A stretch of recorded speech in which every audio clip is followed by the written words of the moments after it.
Olá! Sejam todas, todos e todos muito bem-vindos ao SinapseCast. Esta é uma ação cultural de pesquisa e estudo do Cineclube Lanterna Mágica e do LabCine da Universidade de Santa Cecília.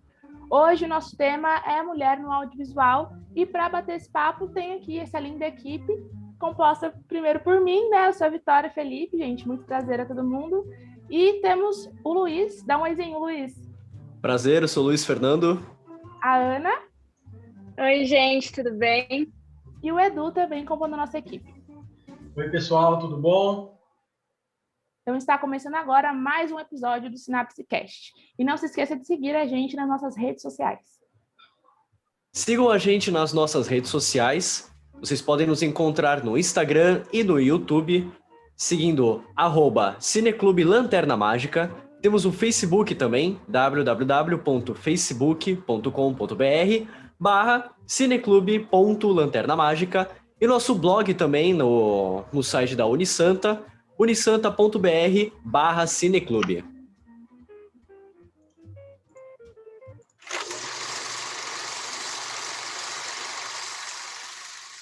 Bom, gente, então vou contar o porquê da escolha desse tema hoje, a mulher no audiovisual. A gente está em março, que é um mês feminista, acabou de passar agora o dia 8 de março, que é o Dia Internacional da Mulher, e a gente queria muito debater como que é a visão da mulher que o cinema retrata, também como é trabalhar dentro do audiovisual sendo uma mulher. E para conversar sobre isso, a gente convidou a queridíssima Camila Amaral para conversar com a gente, uma jovem aqui da nossa região, na Baixada Santista, que trabalha no meio do audiovisual. Camila, seja muito bem-vinda. Por favor, se apresente para a gente. Olá, tudo bem, gente? Eu sou a Camila, sou formada em cinema, faz aproximadamente 5 anos que eu estou na área, e acho que a princípio é isso. Fala um pouquinho do que você já fez, Camila, para a gente no audiovisual. Beleza. Atualmente eu estou exercendo a função de editora freelancer, e é a maior função que eu exerço, assim. Mas eu já fiz figurino, já fiz fotografia, já fiz ópera.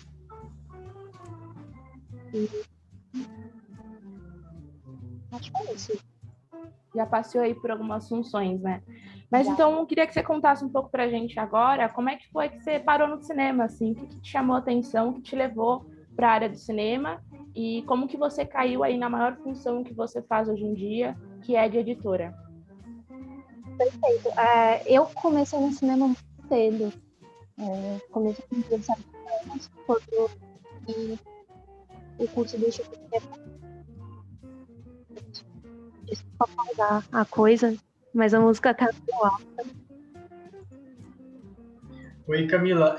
Fala um pouquinho mais perto do teu microfone e, Luiz Fernando, deixa bem mais baixinho para poder a gente ouvir melhor a Camila, devido ao microfone dela estar um pouquinho mais distante. Tá? Só pra Eu dei uma baixada agora, tá melhor? Maravilha. Ou precisa baixar um? Tá, não, agora tá ótimo. E, Camila, Eu vou desligar o meu ventilador, que pode ser que esteja fazendo ruído também, só um segundinho. Tá certo. Beleza. Bom, enquanto a Camila, né, vai desligar ali o seu ventilador, eu acho que é importante hoje, a gente está dentro de um universo, né, que cada vez mais as mulheres estão tomando e, de fato, até com todo o direito, né, o seu lugar. A gente viu agora recentemente o Globo de Ouro fez uma premiação pela segunda vez. Primeiro foi a Barbra Streisand e depois agora a Chloe Zhao, né, do Nomadland, que ganhou o Globo de Ouro. Então é muito importante a gente estar falando sobre essa temática aí. Lógico que assim, o que eu estou falando que é importante é óbvio, mas assim, importante no sentido da gente poder, além de estar conversando com uma profissional do audiovisual, a gente poder também entender esse universo aqui da Baixada Santista. Ela está agora em São Paulo, então como que é essa ponte? E a gente vai conversando. Então, e para poder saber melhor, né, da Camila, como que é essa ponte. Mas, lógico, as nossas perguntas, mais ou menos, Camila, está muito relacionada a isso. A gente quer saber de você como que é isso, né? Porque o cinema é uma arte ainda muito masculinizada, né? Muito machista, e está mudando. Nos últimos 10 anos mudou muito, talvez mais do que os últimos 30. Nos últimos 10 teve muito mais mudança do que os últimos 30. Mas, Vitória, eu queria que você continuasse então a tua parte de perguntas, para a gente poder ir descobrindo, aí, decifrando um pouco a partir do olhar da Camila, esse universo da mulher no audiovisual. Opa, gente, só para ajudar a gente aqui a construir o nosso debate, a Abcine divulgou que as mulheres representam 40% do mercado audiovisual hoje em dia, mas a nossa maior dificuldade é ocupar essas posições de poder, né, de chefia. Então, a direção é um lugar que a gente pouco ocupa ainda, de roteiro também, essas direções, esses cargos onde tem que mandar e decidir o caminho do filme ainda são muito masculinizados, né? Mas voltando aqui, Camila, então conta um pouquinho pra gente como é que foi que você foi parar aí no meio do audiovisual, do cinema e principalmente atuando como editora. Bom, vou voltar novamente. Eu comecei em 2013, foi quando eu entrei no Instituto Querô. Eu comecei muito nova, né? Comecei com 17 anos. E a princípio, é engraçado falar isso, porque é uma decisão super importante, né, para a vida de um jovem escolher uma carreira. Mas, a princípio, quando foi feita a seleção, que é feita dentro da sala de aula numa escola pública, a seleção do Querô, o meu maior motivo, assim, para escolher entrar nessa área foi porque eu não queria um emprego convencional e eu não queria trabalhar das 9 às 7 da noite, ir para um escritório, voltar para minha casa e fazer o que eu gostasse no fim de semana. E essa foi a minha maior motivação, assim. E daí, dentro do Querô, eu tive a experiência em diversas funções, como eu já comentei, de figurino, de câmera, de roteiro. E lá dentro foi quando eu realmente comecei a editar. Eu editei o curta-metragem Tiros, que foi a minha primeira experiência de edição. Editei o documentário Visão Privilegiada, foi um documentário muito especial pra gente lá na turma. E depois disso eu fui seguindo cada vez mais na edição. Mas, curiosamente, a função que eu queria ocupar era direção de fotografia. E acabou sendo um pouquinho difícil para mim, assim, eu não consegui entrar na área. E aí a edição me pegou pelo coração. Legal, Camila.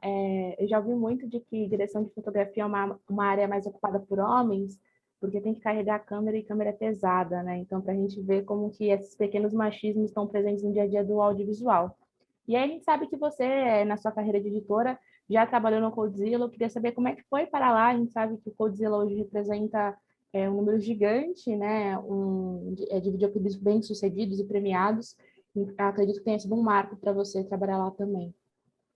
Com certeza, trabalhar na Condzilla foi o meu primeiro contato fixo em São Paulo, né? Foi quando eu realmente tive que mudar para cá, para trabalhar aqui. Antes eram só freelas.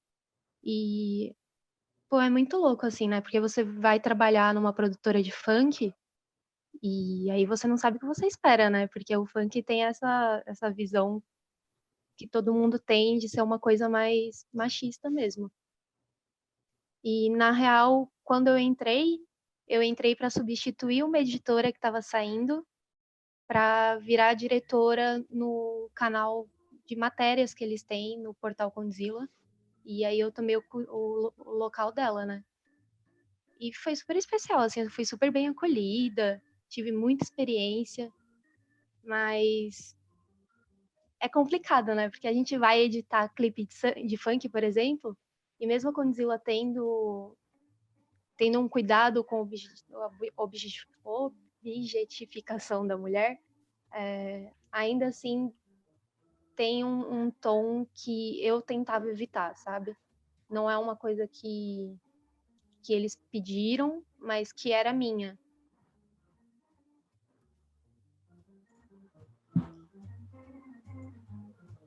Show, Camila. Imagino como tenha sido uma reviravolta, assim, né? Ir para grandes cidades. São Paulo representa sempre um mundo de possibilidades na área da cultura, principalmente. E a Codezilla é um nome muito forte hoje no mercado do audiovisual, é um dos maiores canais do YouTube do mundo, né? E que legal que essa moça saiu para ir para uma função de direção. A gente sabe que é uma subida assim, importante, né? A gente ter representatividade nessa função também da direção. Total. A mocinha que tava lá, a Vanessa, é uma ótima diretora. Agora ela tá, inclusive, dirigindo videoclipe. E, putz, é muito legal, assim, porque eu acho... Ela é ótima, assim, de verdade. E ter essa amizade e poder contribuir. E ela super conta comigo quando a gente trampa junto. A gente já fez alguns videoclipes juntas. E é muito maneiro, assim, ter essa parceria. Que legal. E por falar em videoclipes, poderia nos dizer qual a diferença entre produzir um videoclipe e um longa-metragem? Cara, eu acho que além do tempo de produção, são processos, agora falando de edição, que é onde eu atuo, são processos de edição muito diferentes, assim. Tanto o curta-metragem quanto o longa, apesar de nunca ter editado um longa, são processos que você vai e aí você leva um tempão editando, e daí você pausa, e daí você volta e volta com outro olhar, e tem todo um processo assim de ir e voltar, né? E o videoclipe não, porque ele tem esse apelo, não sei, não digo comercial, mas também comercial, de que você tem que entregar rápido, né? Porque senão passa o tempo da música, passa o tempo do hit que tem que lançar. E então acho que a principal diferença é essa, assim, tipo, o videoclipe, o tempo de edição é muito mais rápido do que o curta e do que o longa. E Camila, só uma questão também relacionada a essas duas últimas perguntas, né, que você falou agora. No caso, você fez Tiros, né, e Visão Privilegiada. E esses dois curtas, né, o videoclipe e o curta, eles têm uma linguagem muito próxima, no caso, bem diferente do longa, né? Nesse sentido, como você falou que não editou ainda um longa-metragem, que aí é um trabalho, né, muito detalhista, enfim, nós temos aí vários grandes editores também conhecidos e editores, né, de grandes filmes também, que é muito engraçado que na Europa do Leste, muitas editoras, né, era muito comum ter mulher editando filmes, só que elas não ganhavam tanta fama, até por ser um mundo muito masculinizado. Quando elas foram para Hollywood, ganharam um pouquinho mais de espaço, mas tinham seu espaço determinado, só não ganhava a fama como, de repente, um editor tinha, né, como o Walter Murch, que é um dos grandes editores aí de todos os tempos. E a minha pergunta, dentro desse contexto, você editando um curta-metragem, falando sobre essa temática do Tiros, queria que você falasse um pouco dessa temática do Tiros, no caso do Visão Privilegiada, e os clipes que você faz, né, que você editou no Condzilla, em termos de visão de mundo. Você editando, tendo que cortar, digamos, o contexto, né, desse universo que esses dois curtas que eu citei, que você, né, disse, e os clipes que você editou, como que eles, digamos, dialogam um com o outro? O que ficou para você como uma pessoa, né, que vive no mundo e que vê o mundo sendo retratado e você tendo que editar esse mundo nesses curtas e nesses clipes que basicamente, né, falam, não sei se é da mesma coisa, queria saber de você também sobre isso. Eu acho que, como eu falei, né, o videoclipe hoje ele tem uma imagem muito comercial, assim.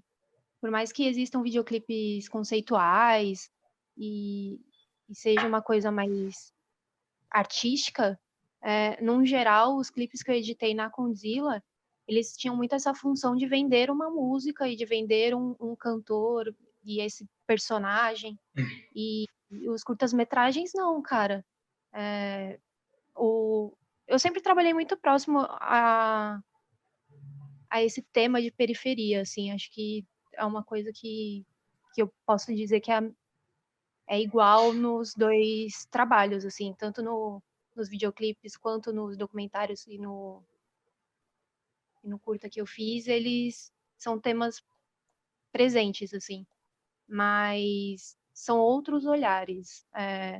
o olhar do videoclipe, por exemplo, de funk, tem esse olhar de... Eu esqueci a palavra que eles usam. Ostentação? Ostentação, exatamente. Tem esse olhar de ostentação, essa coisa de ter dinheiro, de ter moto, ter bebida. E quando eu peguei para fazer o Visão Privilegiada, que é sobre um casal cego, que inclusive moravam num bairro mais periférico, era uma outra ideia, assim, tipo, não tinha nada de ostentação, eram eles criando a filha deles, então, tipo, era muito mais a realidade da coisa, assim. Mas ainda assim, os videoclipes de funk, às vezes, fazem a função de ser militantes e de mostrar coisas e falar sobre violência policial e falar sobre a realidade. Então, depende muito do projeto, assim, mas é basicamente isso. Legal. Agora, mudando um pouco de assunto, entre aspas, qual que é a sua visão da mulher no audiovisual? Cara, eu acho que é uma pergunta muito geral, assim, né? Tem muita coisa para falar. Mas eu trabalho hoje em dia com muitas mulheres do audiovisual, a Vitória é uma. Aqui em São Paulo eu moro com uma colega que trabalha com audiovisual também. Então, tenho amigas produtoras, tenho... E assim, é muito foda, né? Porque ao mesmo tempo que a gente tá fazendo o que todo mundo tá fazendo, o que todo homem tá fazendo, que é tentar ganhar a vida, ganhar dinheiro e se manter, a gente faz o dobro, assim, porque a gente tem que botar banca, tem que fazer. Mas é muito, muito, assim, muito gratificante ter mais mulheres. Hoje em dia eu posso ver que eu tô cercada delas e juntar para reclamar ou juntar para dar dica, juntar para, sabe? Estar juntas é super importante, assim. Tem que se fortalecer, né, Cá? Sempre tentando criar um lugar onde uma incentive e fortaleça o trabalho da outra. As mulheres normalmente são muito, muito presentes na função de produção, né? Porque dentro do cinema é aquela função do cuidado, é a pessoa que cuida da equipe, que cuida da alimentação, do transporte, que faz a coisa ali acontecer. E aí é muito legal que a gente tenha a presença de mulheres, por exemplo, na edição, que dentro do cinema a piada é que o editor é o Deus, né, no processo do filme, porque é a última pessoa que vai mexer no material e que vai finalizar esse material, então ele está sempre em diálogo com a direção, né, para saber o que vai ser mostrado, o que não vai, mas o editor consegue colocar ali a visão e exercer um poder de escolha do que vai ser mostrado ou não.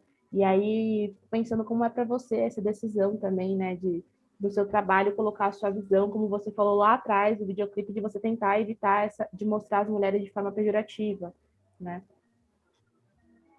Total, Vi. Até eu já caí na produção, assim, lá no comecinho, quando as coisas estavam começando a se formar ainda. Eu fiz 1 ou 2 freelas de produção, mas eu tenho zero aptidão, assim, eu não sou muito a pessoa do cuidado, ao contrário do que se acha. E, pô, eu não sei, eu sou uma pessoa que eu levo as coisas de um jeito muito... deixa a vida me levar, sabe? Então, eu acabo colocando a minha visão de mulher de uma forma muito sutil, assim. Porque eu não fico pensando muito sobre isso, sabe? Eu noto as coisas que eu faço, mas não é como se eu fizesse só por detalhismo, sabe? Tipo, as coisas vão acontecendo e eu falo, putz, isso daqui eu tenho certeza que um homem faria diferente. Ou então, pô, isso daqui tá legal. Uma das coisas que aconteceu foi que eu editei um videoclipe de um artista na Condzilla, o Dinho, que é namorado da Mirella, etc, etc. E ele é super dançarino, né? Então, putz, eu peguei o clipe e falei, nossa, que da hora, que legal. E a brincadeira entre as amigas, depois que eu mostrei o clipe, depois que ele tava pronto no canal, foi tipo, putz, amiga, objetificou, é isso, objetifique um homem. Mas, pô, eu, tipo, mostrei do mesmo jeito que eu mostrei outras minas que passaram pelos clipes e que... Porque é assim, mano, é um corpo, da mesma forma que um corpo feminino, e o cara dança demais, gente, foi muito divertido editar esse clipe. E o que é interessante é você falar sobre esse universo, né, digamos, de deixa a vida me levar. Eu acho legal porque quebra muito isso, porque a visão que nós temos, né, eu sou cineasta e trabalho muito com direção de fotografia, com trabalho com essa questão da cine-imersão, né, da pessoa sempre fazer alguma coisa que a pessoa possa entrar no filme. Então, eu trabalho muito não com o filme que você edita e exibe numa tela só, mas você exibe ao vivo e tal. E você falando sobre isso, tem, né, eu vejo muito essa questão também de que parece que quem edita é uma pessoa extremamente metódica. Você se acha uma pessoa metódica mesmo deixando a vida te levar? De forma alguma. Eu sou... Eu não sei se eu vou falar que eu sou uma editora diferente, mas eu tenho um processo meu, assim, de entender as coisas, de levar a vida... que eu levo a vida no trabalho, assim. Então, eu fiz um curso, inclusive, fazendo um parênteses, eu fiz um curso do Daniel Rezende, que foi o editor do Tropa de Elite e agora é o diretor do Turma da Mônica. E ele fala que um bruto não é um filme, o bruto é um bruto, é um material que chegou pro editor. Ele só vira um filme quando a gente começa a mexer nele. Então ele pode virar outras coisas. Tanto é que o Tropa de Elite é um exemplo assim, né? Ele era outra coisa e virou um filme sobre o Capitão Nascimento. Mas quando o filme chega na ilha para mim, e aí eu começo a entender a coisa, começo a entender o tom junto com o diretor, e, e daí eu vou sentindo. O meu processo é muito de sentir. Ele não é nada metódico assim. Eu óbvio que tenho minha organização de projeto, minhas coisas técnicas e tal, mas o meu processo de edição ele é muito de sentir o que o material me pede. Eu não edito o filme que eu acho que eu tenho que editar, eu edito o filme que o material vai ditando, sabe? Poxa, Legal, que só. lindo isso. Que lindo, cara. Só para explicar um pouquinho o que é Bruto para quem está assistindo a gente, Bruto é todo o material que foi gravado, gente, que chega na mão do editor, e aí ele vai decupando, a gente diz que é fazendo essa listagem do que chegou para ele, o que tem em cada clipe ali de vídeo, qual material tem, organizando isso para começar a editar. Né? E Tropa de Elite foi um filme que realmente mudou muito, porque quando eles fizeram a primeira versão ali do filme, o Capitão Nascimento não era o personagem principal, né? E ao fazerem as primeiras cabines do filme, que é chamar jornalistas, chamar pessoas assim para assistirem o filme, darem opinião, eles perceberam que o personagem do Wagner Moura chamava muita atenção e aí eles mudaram o filme e aí acabaram usando também a narração para poder encaixar o filme, fechar esse ciclo e contar mais o personagem com o material que eles já tinham gravado. E só para antes de passar para a Ana, estou vendo que ela já está aí com um garfo na mão para poder colocar também, né, o seu garfo nesse bolo que está super saboroso que a gente está falando aqui.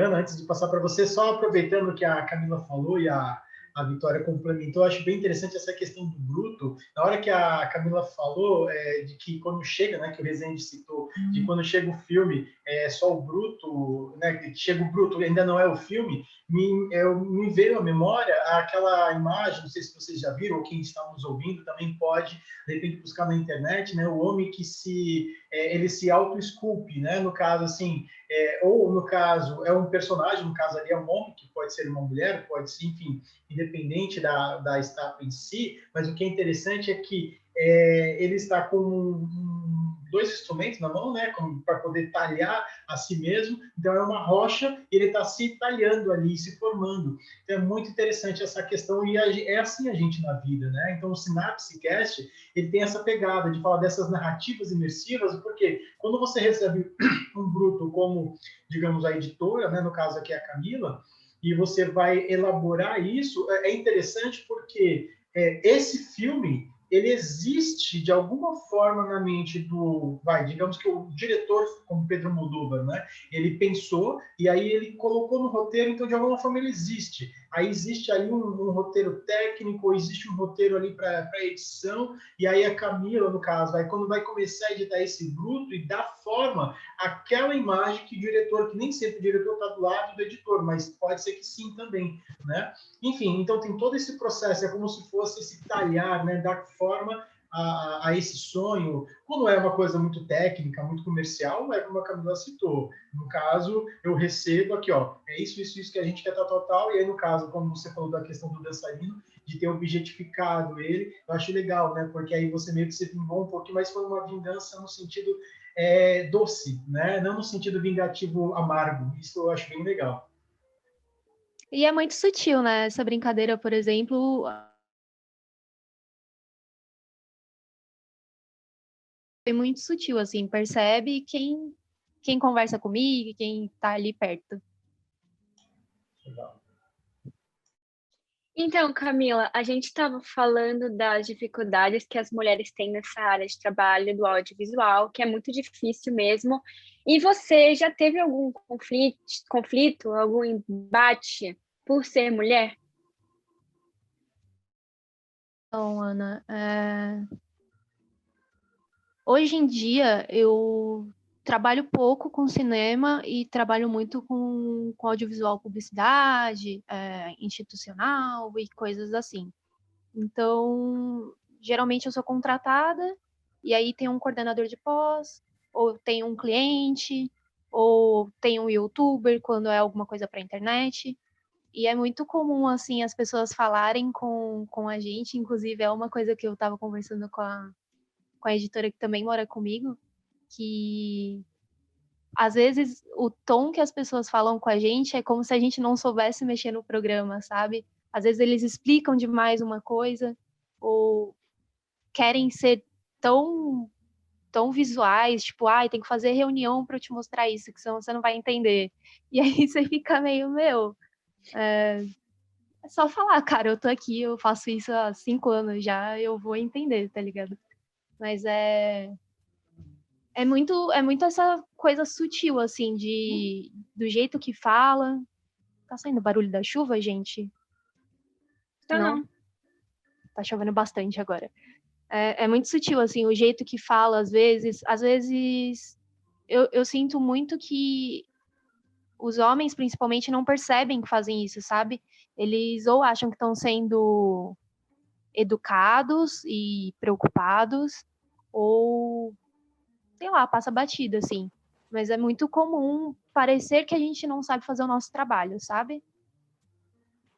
É muito difícil mesmo. E você acha que mais mulheres no set de filmagem ajudando podem impactar no produto audiovisual? Cara, eu acho que sim. Porque se é uma equipe com uma diversidade, ou pelo menos 50-50 de uma equipe feminina e masculina, em algum momento, assim, vai acontecer deles perceberem que não precisam mudar, sabe?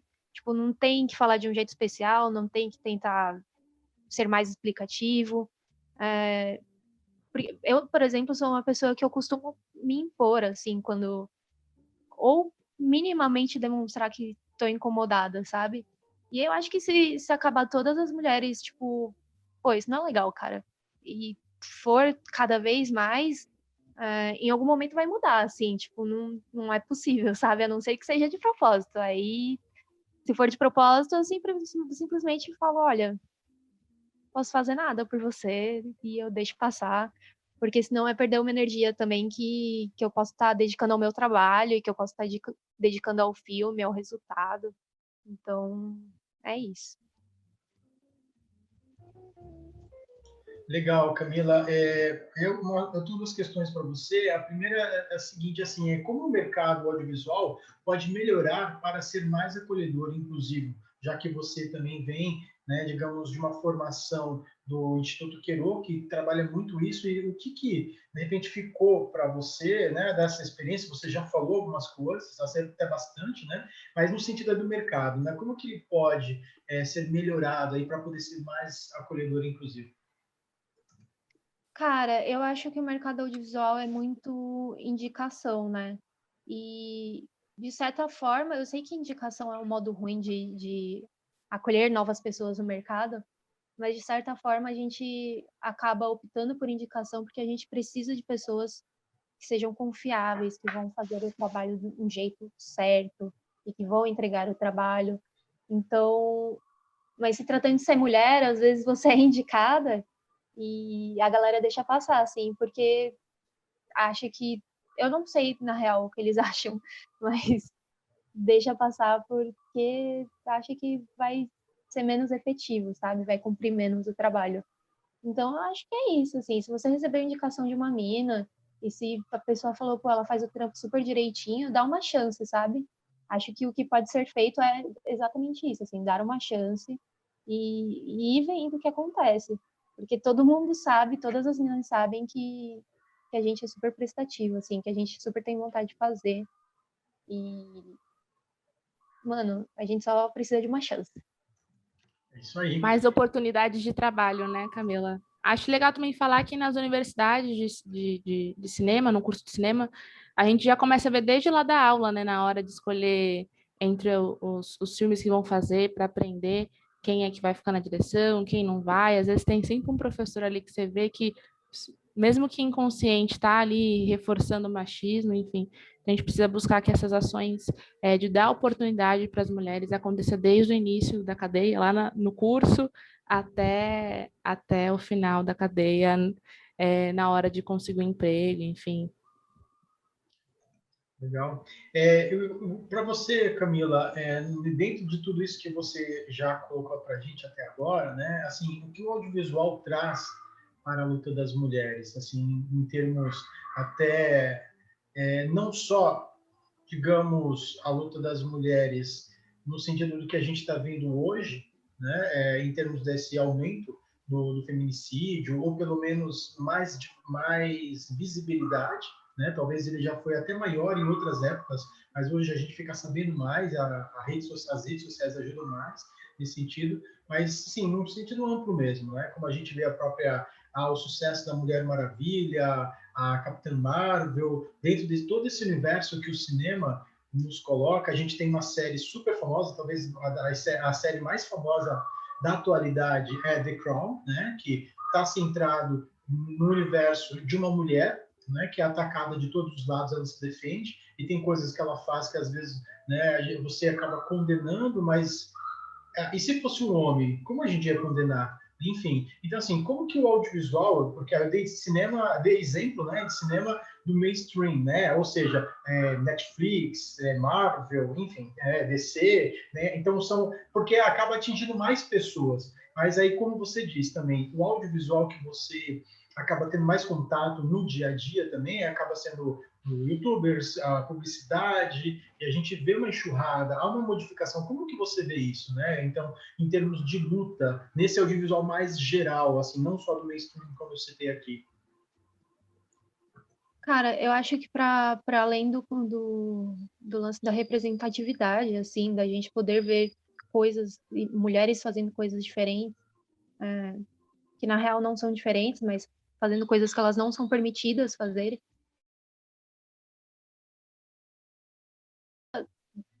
da representatividade no set também, né? De nada adianta você ter um roteiro que é super feminista ou que é super engajado e você não ter isso no set, cara.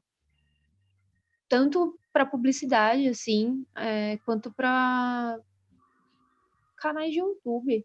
Porque, assim, hoje em dia eu vejo crescer muito blogueiras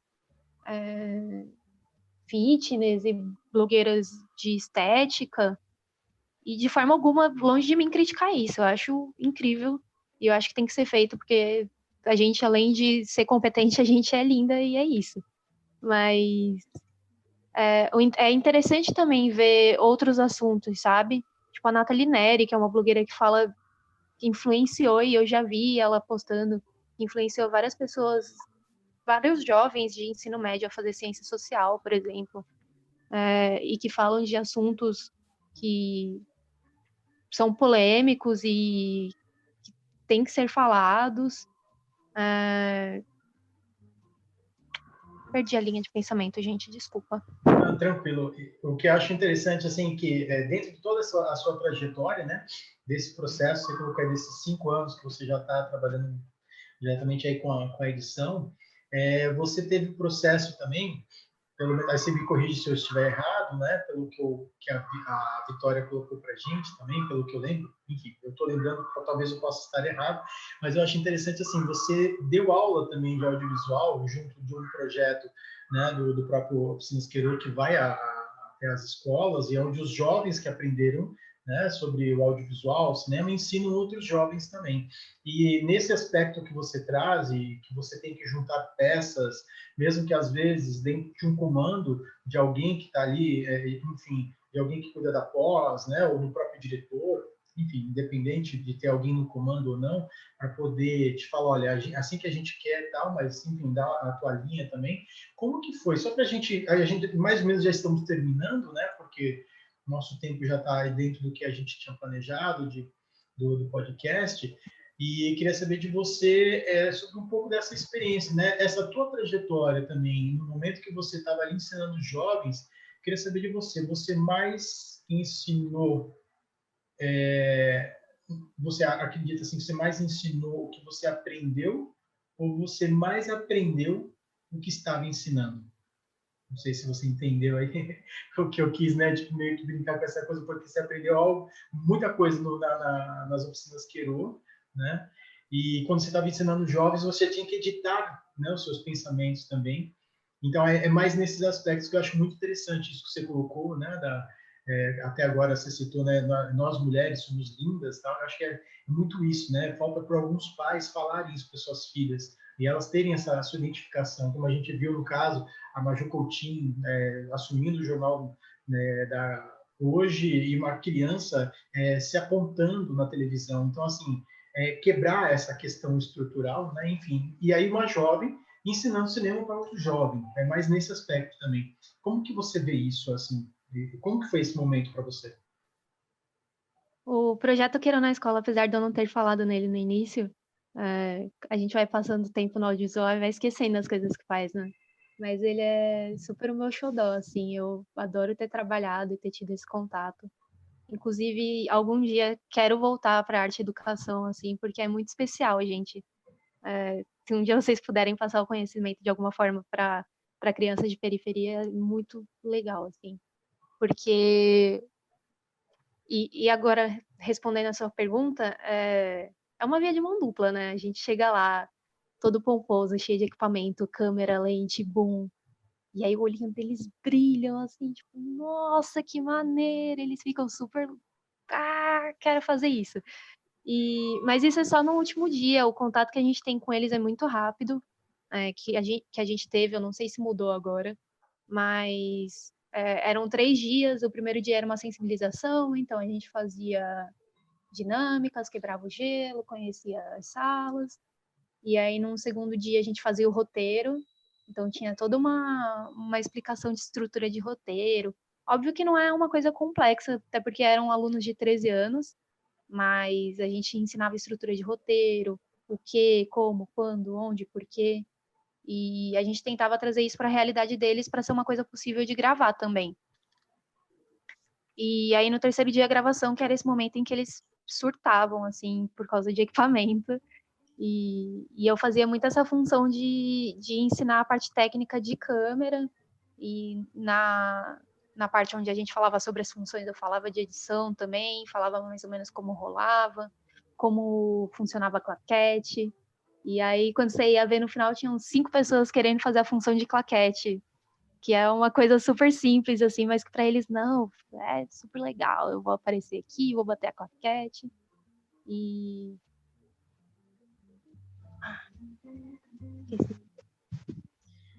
Legal. E... Fala, Não, eu Vitória. vou lembrar. Quanto às garotas e contra essa via de mão dupla de aprendizado.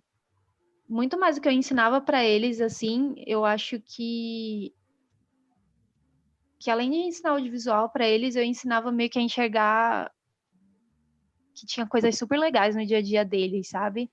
E que mesmo o processo da escola, que é um processo super maçante, assim, que essa estrutura escolar é difícil, né? Para quem é criativo também.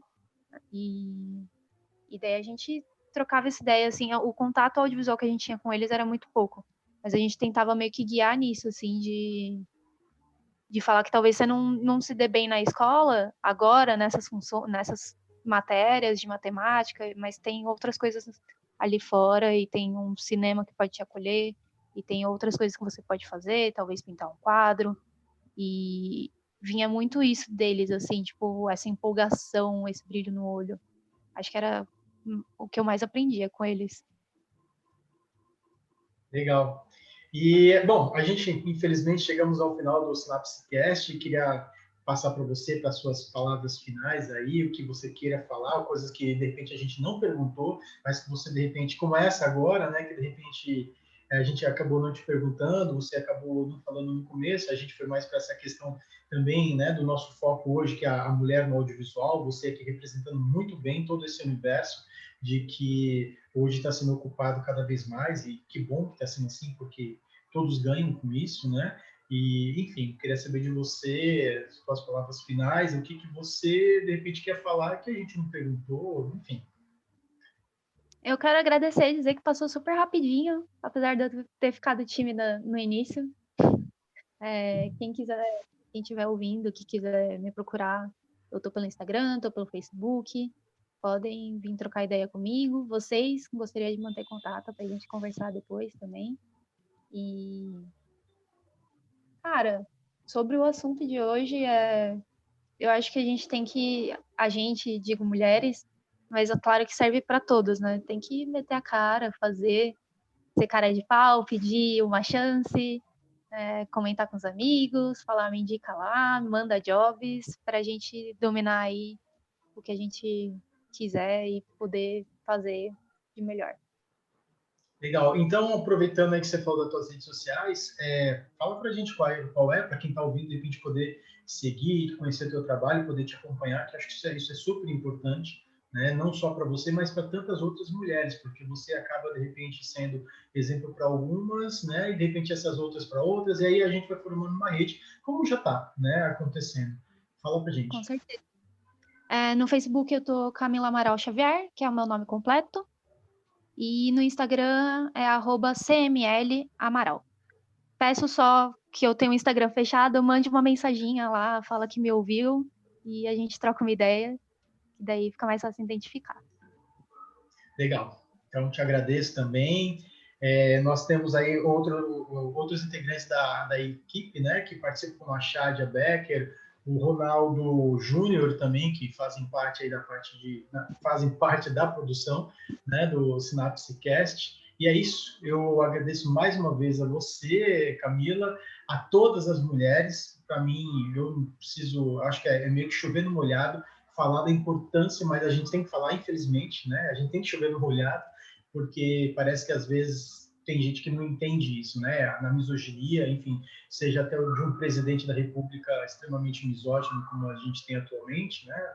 Mas é importante a gente falar o quanto que é importante as mulheres na nossa vida, não só porque ela dá a vida para a gente, lógico que isso talvez seja uma das coisas muito importantes, e é de fato importante, mas por tudo o que representa. E a mulher que está em nós também, né? Eu mesmo, como homem, eu sei que existe o feminino em mim, há mulheres em mim, né? Seja as mulheres que eu conheço, seja as mulheres que vêm, enfim, de outros lugares que de repente eu não conheço, mas então é isso, é entender, né? E alguns homens acabam repelindo, tendo ódio, e a gente vê muito isso em filme. Aí eu quero deixar só para poder me despedir uma dica de filme que é o Amor e a Fúria. É um filme neozelandês que fala sobre a cultura maori, né? E tem uma cena, né, da mulher super forte, todo o marido dela. Eu não vou falar muito da cena, mas assim, a cena em si lá me impactou muito, né? Eu jamais esqueci essa cena. Então é um filme muito importante que não aborda só a questão, né, do machismo, mas principalmente a questão do machismo. Então, mais uma vez, obrigado a todos, a quem está nos ouvindo também.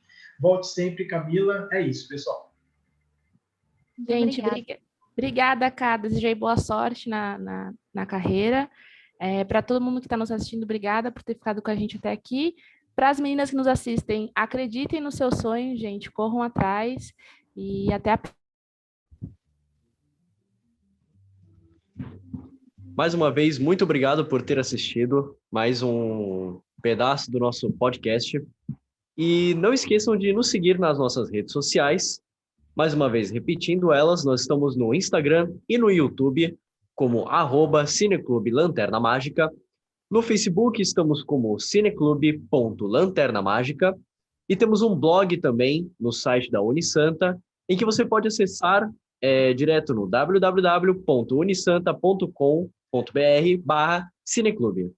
E não esqueçam também de seguir a Camila.